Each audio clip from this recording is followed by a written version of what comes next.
네, 서울 은평구 한 주택가에서 흉기 자해 소동을 벌였던 30대 남성의 구속영장이 오늘 기각됐습니다.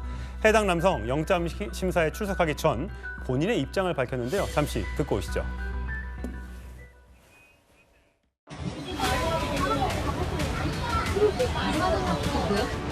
운전 문제로 범행 저지른 거 맞습니까? 운전 문제가 아니고 속상해서 엄마가 저를 못 믿어줬는데 우석이한테 300만 원을 갖다 주니까 너무 속상해서 술을 먹다가 쓰려고 했는데 거기서도 안 받아줘서 그냥 소리 질렀는데 시민들이 와서 신고를 해도 경찰들이 너무 많이 와서 겁에 질려서 그랬어요.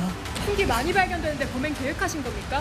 요리사라 어쩔 수 없이 가지고 다녀요. 범행 혐의 인정하십니까? 네, 거기에 대해서 죄송하게 생각해요. 마지막으로 하시고 싶은 말씀 없으십니까?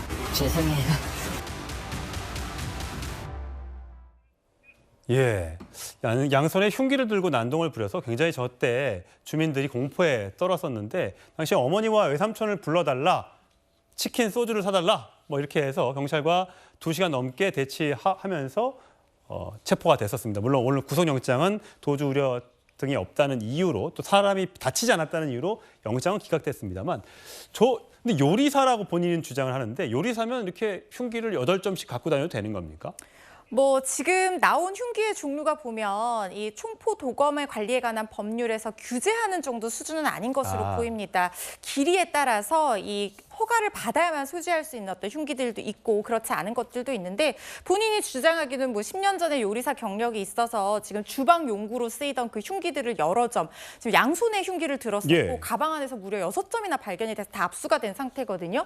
그걸 갖고 있었다고 하는데 본인 얘기는 낚시에 쓰려고 차에 트렁크에 넣어가지고 다녔다라고 얘기를 하는데요. 저 흉기로 지나가던 행인도 위협을 하고 지금 경찰이 와서 대치를 하는 상황에서 뭐 소주랑 치킨을 사달라라고 하면서 계속해서 흉기를 들고 난동을 부렸단 말이죠.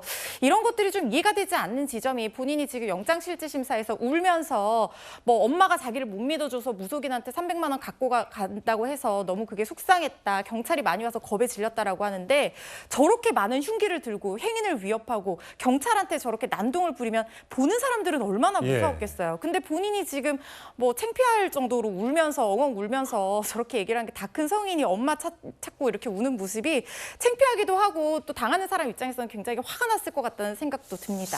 무속인한테 300만 원을 갖다 줬다. 본인은 자식은 믿지 못하고 무속인한테 뭔가 부탁해서 뭐 우리 아들이 달라지길 바란다 뭐 이렇게 했는지는 모르겠습니다만 굉장히 황당한 좀 변명이긴 합니다.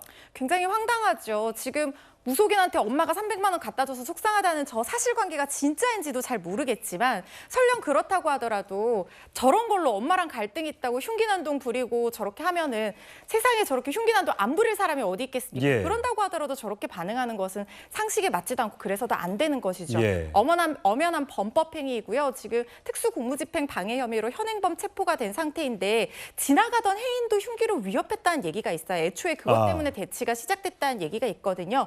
그렇다고 하면 특수협박죄가 적용될 가능성도 있어 보이고요.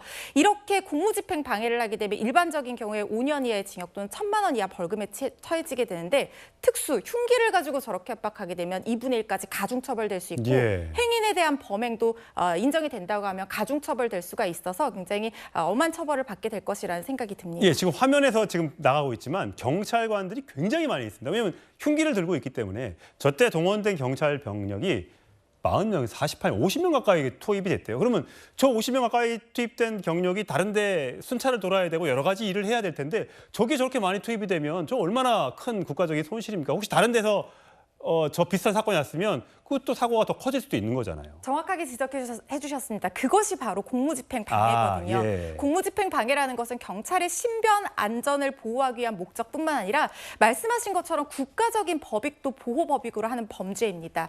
그리고 경찰이 뭐 테이저건이라든가 전기충격기로 적극적인 대응을 하기 어려웠던 이유는 지금 본인이 자해를 하겠다고 하면서 본인에게 흉기를 겨누기도 했거든요. 혹시나 위험이 발생할 수 있을 가능성이 있기 때문에 대화로 설득하려고 치킨과 소주 까지 사다 주면서 이렇게 라포라고 하죠. 이 상호 신뢰 관계를 형성하려고 노력을 했던 것인데 적극적인 제압을 하지 못했기 때문에 결국에는 특공대까지 투입이 돼서 기둥 뒤로 숨어 들어가서 겨우 제압하면서 상황이 종료될 수 있었다고 합니다. 네, 저 피의자는 영장은 기각됐습니다만 요즘에 워낙 흉흉한 사건들이 많아서 시민들 굉장히 불안합니다. 저런 일은 절대 벌여서는 안 되겠습니다.